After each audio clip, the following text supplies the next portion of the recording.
Ok. Je pense que je préfère ça. Oui. Bonjour tout le monde, j'ai un grand plaisir d'être parmi vous. Je remercie à l'avance les responsables d'OS Médical de m'avoir invité à cet événement, notamment spécialement M. Senoussi. Voilà, l'intitulé de cette présentation, c'est l'IRM prostatique. Donc, il faut savoir qu'actuellement, beaucoup de nouveaux scores ont été établis pour faire l'interprétation de l'IRM prostatique selon le stade clinique. Donc, pour commencer, le cancer de prostate est un cancer très fréquent, la plus fréquente tumeur chez les hommes et la deuxième cause de décès.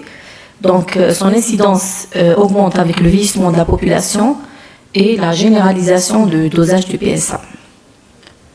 L'adoption du PSA a fait que il y a eu un passage du stade métastatique au stade localisé au moment du diagnostic, d'où réduction de la mortalité liée au cancer de prostate et de l'incidence de la maladie évoluée.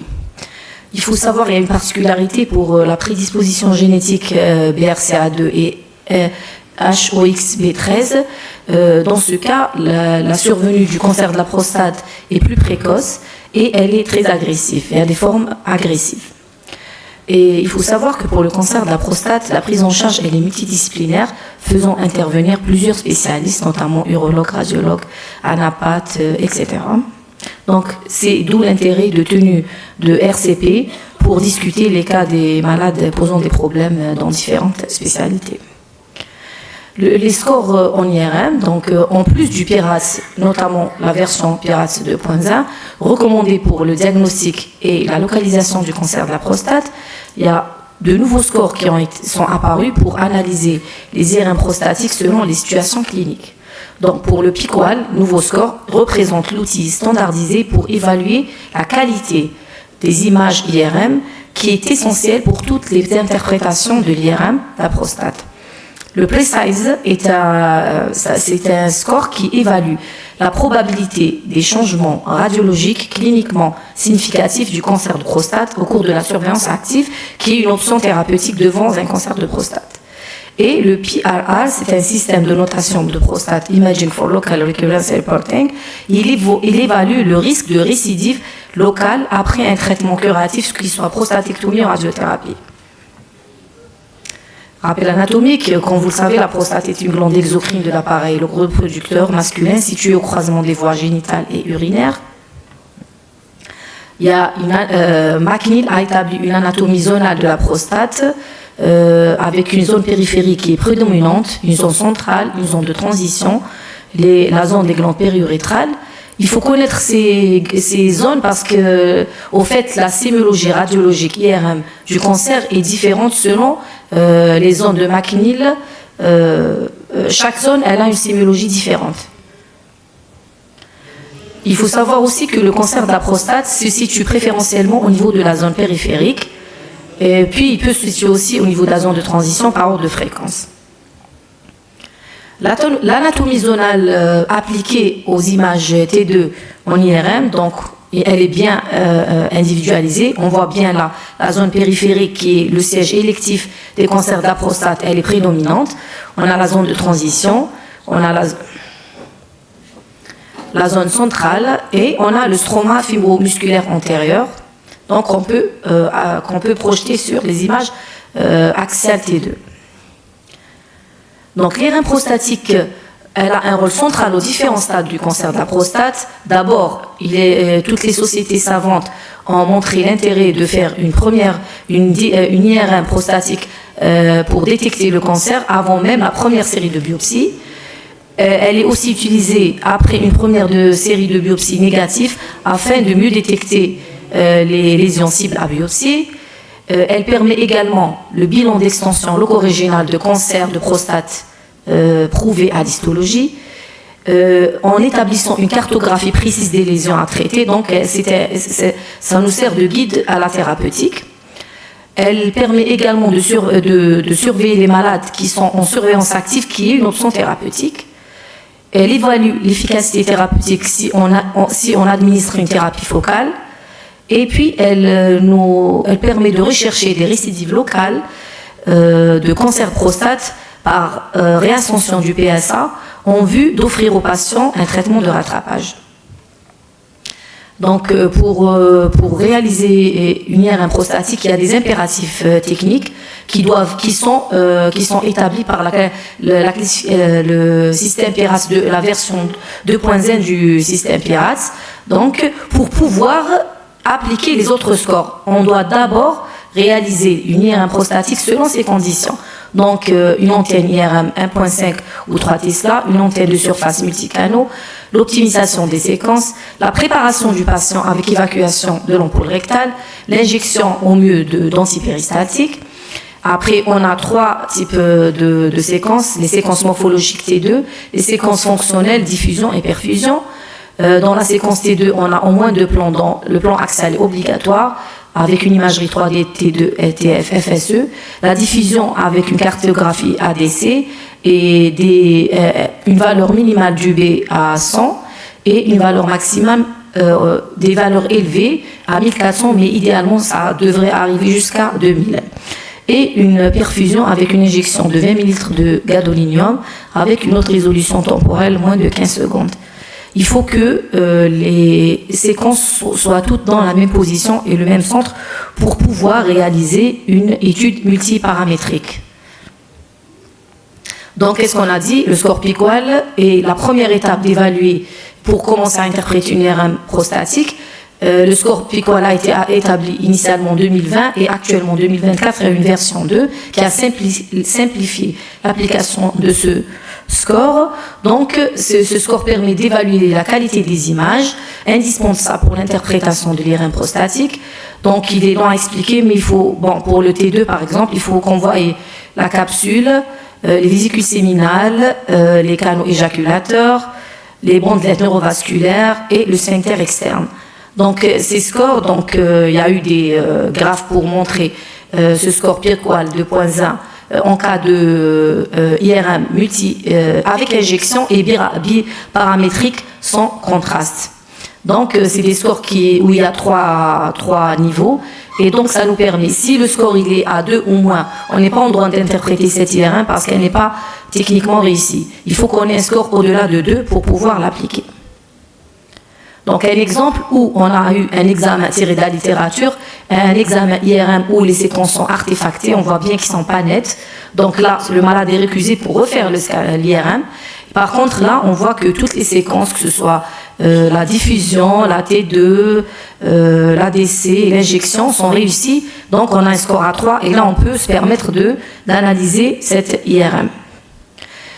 La première étape d'analyse d'une IRM prostatique, d'analyser une IRM prostatique, c'est de mesurer le volume de la prostate, ce qui va nous permettre de préciser, de calculer la densité qui est la valeur du PSA total sur le volume.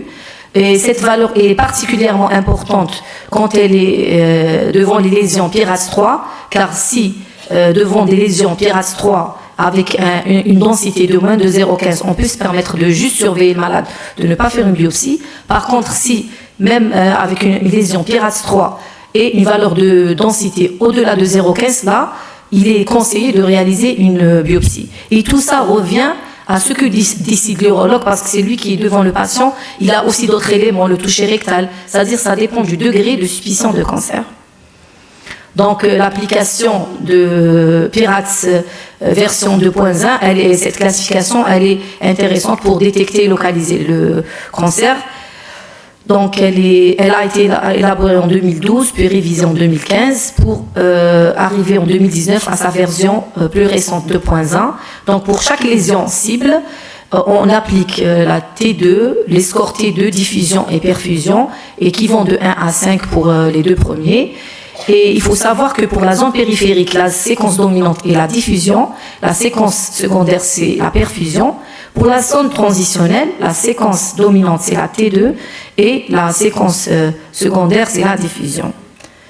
Donc le score PIRATS c'est un score semi-objectif permettant d'établir la probabilité qu'un cancer prostatique soit cliniquement significatif. Elle va des grades les plus faibles jusqu'au PIRATS 5 où cette lésion est fortement suspecte de cancer. Et donc pour les PIRATS 4 et 5, on fait une biopsie. Pour le PIRATS 3, on fait selon la densité et selon le clinicien à quel point il suspecte un cancer prostatique. Donc, on va reporter les résultats de l'étude Piratre sur cette cartographie des différents secteurs de prostate. Il y a eu plusieurs graphes. La dernière version, elle comporte 41 secteurs, avec 38 pour la prostate, 2 pour les vésicules séminales, 1 pour l'urètre. Mais on est en droit, en fait, le plus important que les cliniciens ou les autres spécialistes, radiothérapeutes et oncologues, comprennent où se situe la lésion. Il faut la reporter sur le compte rendu. Donc là, en pratique, c'est pour la zone périphérique, on a dit que c'était la diffusion qui était la séquence la plus importante. Et là, c'est des scores de 1 à 5 jusqu'au par ordre de gravité. Par exemple, là, on a une diffusion 5. On voit la lésion qui est vraiment en hypersignal avec une restriction marquée de l'ADC. Et après, on cède parfois de la séquence accessoire. En matière de zone périphérique, là, ce qui est important, on va utiliser plus la séquence accessoire devant le 3. Donc, si on a une lésion en T2, en diffusion, dans la zone périphérique, elle est scorée à 3 avec une perfusion positive, cette lésion, elle passe à 4. Et donc, ça va conforter l'urologue pour réaliser une biopsie. On n'est plus dans le doute, on n'est plus dans le 3 de doute, on fait carrément une biopsie parce qu'elle bascule la lésion du 3 vers le 4. Par contre, pour la zone de transition, transitionnelle, on a le T2 qui compte, donc on a des images là, des exemples de score de lésion T2. Et donc, il y a deux situations où on a besoin de la lésion accessoire. Pour les lésions classées 2, pour la zone de transition en T2, si on fait une diffusion qui est plus de 4, la lésion, elle passe en 3, donc elle risque d'être biopsiée. Et ça aide le chirurgien pour décider. Et si elle est 3 et que la diffusion, elle est à 5, donc là, la lésion, elle passe à un stade 4, donc ça va conforter le clinicien pour réaliser sa biopsie. Une fois qu'on a établi donc, le score de Pieratz, et des fois, on a cette situation, c'est-à-dire on a une lésion 4 ou 5, ou bien on a une situation où l'urologue nous adresse le malade avec un diagnostic histologique. Le malade a déjà bénéficié d'une biopsie et ça a retrouvé un cancer. Donc là, le rôle de l'IRM, c'est de faire un bilan d'extension loco-régional. Donc on a les différents T. T2, c'est lorsque la tumeur touche les deux lobes, T3 lorsqu'elle commence à sortir de la prostate dans la graisse, et T3B lorsqu'elle touche les vésicules séminales, et T4 lorsqu'elle touche un organe adjacent comme la vessie, le rectum ou les muscles. Bon, là, on dit que pour le T3A, c'est-à-dire l'infiltration juste de la graisse périprostatique, c'est un élément important pour les chirurgiens pour voir combien ils vont prendre du situ tumoral. Par contre, la T3B, c'est pour surtout les radiothérapeutes. S'il y a une atteinte des vésicules séminales, c'est pour élargir leur champ d'irradiation. Donc, pour l'extension à la graisse extraprostatique, T3A, donc on a des signes directs ou indirects d'extension. Donc, on a le contact capsulaire étendu à plus de 15 ans. Il y a de fortes chances que la graisse extraprostatique soit touchée. Les régularités capsulaires, le bombement capsulaire, là, c'est quand même suspect. L'asymétrie des bandelettes neurovasculaires, donc là, franchement, on sait que la tumeur est sortie de la prostate. Et on a un grade établi dans ce sens, donc les contacts capsulaires, donc c'est des grades qu'on peut appliquer. L'extension aux vésicules séminales, qui est le T3B IRM, ça peut se faire par 3 voies, soit le long des canaux éjaculateurs, soit par extérieur de la prostate à travers la capsule, comme ça touche directement, ou bien lorsqu'il y a une méta isolée de cancer au niveau de la vésicule séminale, comme dans ce cas, on voit un hyposignal T2, une hypersignal diffusion, une restriction sur l'ADC et une perfusion positive pour une vésicule séminale droite. Donc il y a une extension, c'est T3B. Pour le reste du bilan d'extension, l'IRM permet déjà de préciser l'extension des lésions suspectes Pieratz 4-5 ou d'un cancer prouvé, soit au sphincter urétral, soit au col vésical, le rectum, la paroi pelvienne. Pour l'extension ganglionnaire, ça dépend des situations. Donc, c'est la taille des adénopathies doit être supérieure à 8 pour les chaînes obturatrices et supérieure à 10 pour les chaînes lombo-optiques. Et la forme doit être soit irrégulière, soit ronde au lieu d'ovale. Parfois, on doit avoir recours à la TEP choline dans les hauts risques et avant une radiothérapie pour une bonne classification du bilan d'extension des cancers. Et parfois, si la TEP choline est négative, on doit faire le TEP scan au PSMA. Et pour l'extension à distance, on peut faire la scintigraphie osseuse ou le scanner TAP pour retrouver d'autres localisations secondaires. Donc là, c'est un exemple fait au service. Le malade avait d'emblée un PSA élevé, d'emblée en IRM. On avait une tumeur extensive qui touchait toute la prostate. Elle touchait la racine des vésicules séminales avec beaucoup d'adénopathie, déjà lombo-iliaque. Et elle a infiltré la vessie. Donc déjà, là, on a un T4, N2 et M, déjà, oui, avec des lésions osseuses. Je ne sais pas où je les ai prises. Je pense qu'on avait des lésions osseuses. Voilà, des nodules osseux. Déjà, en IRM prostatique, on a pu classer le malade. Là, c'était aussi, dans le cas d'un bilan d'extension, c'était un cas de la littérature, où sur le scan, on n'avait pas trouvé de lésions osseuses, mais sur le PET scan, on a trouvé une fixation témoin d'une localisation secondaire osseuse. Bon, après, il faut savoir qu'au décours, après l'étude d'IRM, on doit faire un compte rendu type qui doit être partagé par pratiqué par tous les radiologues, et pour unifier un peu le type de compte rendu. Bon, là, il y a en plus de ça, donc le volume de la prostate, la densité, d'abord la classification picoile. Le score picoile, il faut le mettre. Après la densité, après le volume prostatique, et aussi localiser les lésions, les localiser, les décrire, et en conclusion, dire si c'est du PIRAS 1 ou 1 ou 2 ou 4 ou 5. Et les reporter sur le schéma. Donc ça, c'est des comptes rendus type de certains centres spécialisés, CHU Lille, Professeur Putsch.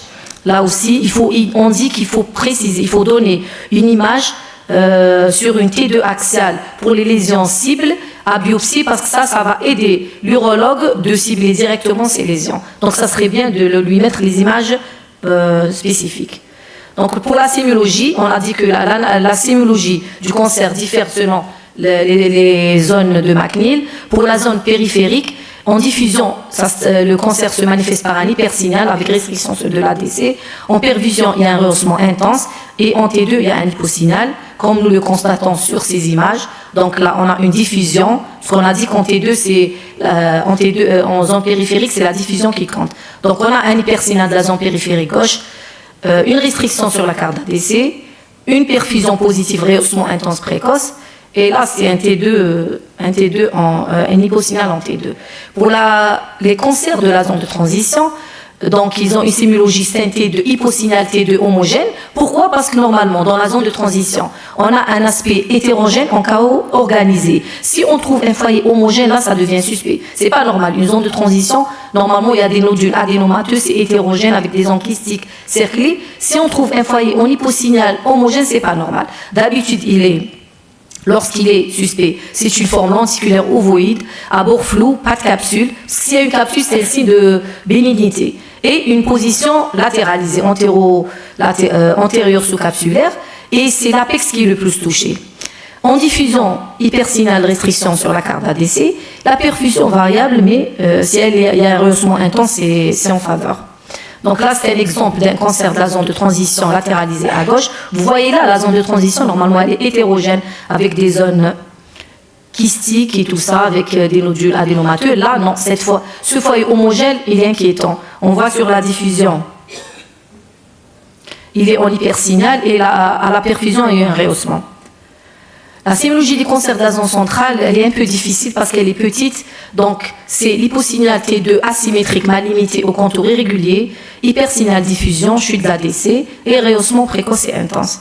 Comme nous le voyons sur cet exemple, un hyposignal de la zone centrale, un peu asymétrique. Donc, hypersignal diffusion, restriction sur la carte d'ADC et rehaussement, avec, vous voyez bien là que les contours sont irréguliers. Donc, pour le stroma fibromusculaire antérieur, normalement, le critère le plus important, c'est la perfusion, parce que normalement, c'est une structure fibreuse qui ne se rehausse pas. Dès que ça se rehausse, c'est pathologique, donc c'est un cancer. Dans d'autres cas, le diagnostic différentiel, c'est les prostatites granulomateuses. Par exemple, une tuberculose peut mimer un cancer, même si on décrit une lésion PIRAT 5. Ça ne veut pas dire que c'est un cancer. C'est une grande suspicion de cancer. Mais le dernier mot revient à l'anapathe qui peut trancher. Donc, l'élément à prendre en considération pour le stroma fibromusculaire antérieur, c'est surtout le rehaussement. Donc voilà un cas où on a un stroma qui est bombé, qui est élargi, il y a une restriction sur l'ADC, il y a un rehaussement intense en perfusion. Donc il faut savoir qu'il y a beaucoup de cancers prostatiques qui peuvent s'étendre sur toute la glande. Donc ce n'est pas une condition qui soit sur une zone. Donc là, c'est comme je vous ai montré l'autre cancer qui a pris toute la prostate, qui était infiltrant. Pour la surveillance active, c'est une option thérapeutique recommandée pour la prise en charge du cancer de prostate localisé et à faible risque de progression, permettant de différer un traitement curatif, évitant le surtraitement et les effets secondaires d'une prostatectomie ou radiothérapie type incontinence ou trouble érectile. Donc il y a beaucoup de critères d'inclusion, c'est pas important. Alors pour ça, pour surveiller les malades au cours d'une surveillance active, on utilise le score PRECISE. Donc pour les deux premiers stades, c'est la disparition des anomalies diagnostiquées à l'IRM. Et en 3, c'est une stabilité. Pour le score 4, c'est une augmentation de la lésion suspecte. Pour le stade 5, c'est une progression du stade. Donc là, c'est un peu une illustration. Là, là, c'est une lésion qui était suspecte. Et avec les autres critères d'inclusion de la surveillance active, il a été introduit dans un protocole de surveillance active ce patient. La lésion a été focale.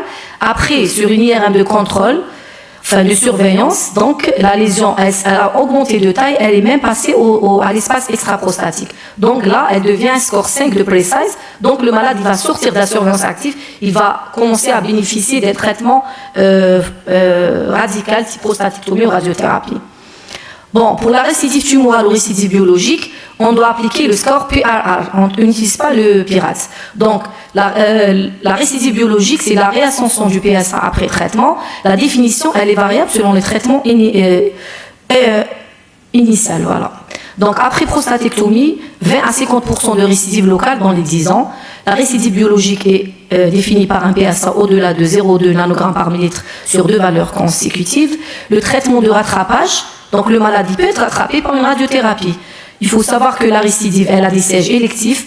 Dans 60%, elle est dans la zone anastomotique, col vésical, urètre membraneux.